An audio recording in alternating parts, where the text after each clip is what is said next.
వస్తే గుర్తొచ్చినది నీకు. మైనార్టీలు గుర్తొస్తారు, ఎన్టీఆర్ గుర్తొస్తాడు, పీజేఆర్ గుర్తొస్తాడు. మరి ఆ పీజేఆర్ కొడుకు ఎందుకు టికెట్ ఇవ్వలేను? నువ్వే కదా పీసీసీ ప్రెసిడెంటు. నిజంగా నీకు అంత ప్రేమ ఉంటే పీజేఆర్ కొడుకు ఎందుకు టికెట్ ఇవ్వలే? ఇవాళ పీజేఆర్ మీద నీకు ప్రేమ గుర్తొస్తుందా? పీజేఆర్కు మంత్రి పదవి ఇవ్వకపోవడం వల్ల, కాంగ్రెస్ యొక్క అరాచకం వల్ల ఆ రోజు పీజేఆర్ చనిపోయింది గుండాకి. ఇవాళ నువ్వు పీజేఆర్ మీద ప్రేమ వలకపోస్తున్నావు. కొల్లూరు డబుల్ బెడ్రూమ్లో ఒక్కనాడన్నా కేసీఆర్ కట్టిండనే నెపంతో ఒక్కనాడు 2 ఏళ్లలో మీరు పోలే. ఇప్పుడు రోజు ఒక మంత్రి పరిగెత్తుతుండు, ఒకలేనికి ఒకరు ఉరుకుతుండు. ఒక ఆయన పోయి దవాఖాన పెడతా అంటుండు, ఒక ఆయన పోయి రేషన్ షాపులు పెడతా అంటుండు, ఒక ఆయన పోయి నేను మున్సిపల్ చెత్త ఎత్తడానికి బండ్లు పెడతా అంటుండు, ఇంకొక ఆయన పోయి అంబులెన్స్ పెడతా అంటుండు. 2 ఏళ్ళు అడిగిపోయింది. This is all done by BRS. BRS అనే ప్రధాన ప్రతిపక్షం ప్రశ్నిస్తుంది కనుకనే ఈరోజు ఒకటొకటిగా జరుగుతున్నటువంటి పరిస్థితి గడబడతా ఉంది. అందువల్ల ఒక ప్రశ్నించే గొంతును గెలిపించండి. బీఆర్ఎస్ పార్టీ ఇలా ప్రజలకు అండగా ఉన్నది. నువ్వు మూసీ పేరిట పేదల ఇల్లు కూలుస్తా అంటే ఆ ప్రజలు తెలంగాణ భవన్కి వచ్చి తమ బాధలు చెప్పుకుంటే బీఆర్ఎస్ పార్టీ కేటీఆర్ గారు మా శాసనసభ్యులు అందరం పోయి బుల్డోజర్లకు అడ్డంగా నిలబడి ఇవాళ హైదర్ షా కోట కానీ మూసి కూల్చివేతలను అడ్డుగా నిలబడ్డది, అడ్డుకున్నది, ఆపింది బీఆర్ఎస్ ప్రభుత్వం. సో అందువల్ల ఒక ప్రశ్నించేటువంటి దాన్ని మీరు గెలిపించండి, ప్రజల పక్షాన నిలబడేటువంటి పార్టీని గెలిపించాలని మేము ఈరోజు అందరినీ కూడా కోరుతా ఉన్నాం. ముఖ్యంగా లా అండ్ ఆర్డర్ ఇవాళ కేసీఆర్ గారి హయాంలో హైదరాబాద్లో అద్భుతమైన పాలన జరిగింది. శాంతి భద్రతలకు కేర్ ఆఫ్గా తెలంగాణ రాష్ట్రం నిలిచింది. దేశంలోనే అవార్డులు అందుకున్నది బీఆర్ఎస్ ప్రభుత్వం. 10 లక్షల సీసీ కెమెరాలు పెట్టాం, కొత్త పోలీస్ వాహనాలు అందించాం.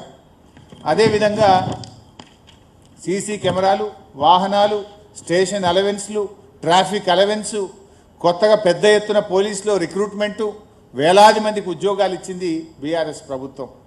కానీ ఇలా రేవంత్ రెడ్డి వచ్చిన తర్వాత పోలీసులకు టీఏ బిల్లులు వస్తలేవు, సరెండర్ లీవ్ పైసలు వస్తలేవు, పోలీస్ స్టేషన్ అలవెన్స్ బంద్ అయిపోయింది, వాహనాల్లో డీజిల్ పోయడానికి డబ్బులు విడుదల కాని పరిస్థితి.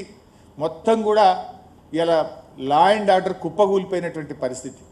నిన్ననో మొన్ననో మీరు అందరూ కూడా చూశారు, హైదరాబాద్లో జగద్గిరి గుట్టలో నడి రోడ్డు మీద ఒక యువకుడిని కత్తితో పొడిచి చంపినటువంటి పరిస్థితులు మనం చూసాం. ఎంత హృదయ విదారకరమైనటువంటి దృశ్యాలు మనం చూస్తూ ఉన్నాం. అంటే ఇవాళ రేవంత్ పాలనలో గన్ కల్చర్ మీరు కూడా చూస్తున్నారు. పట్టబగలు తుపాకులతో కాల్చివేతలు. ఎక్కడి నుంచి వస్తున్నాయి ఈ తుపాకులు? కేసీఆర్ గారేమో అగ్రికల్చర్ పెంచితే రేవంత్ రెడ్డి గన్ కల్చర్ పెంచుతూ ఉన్నాడు.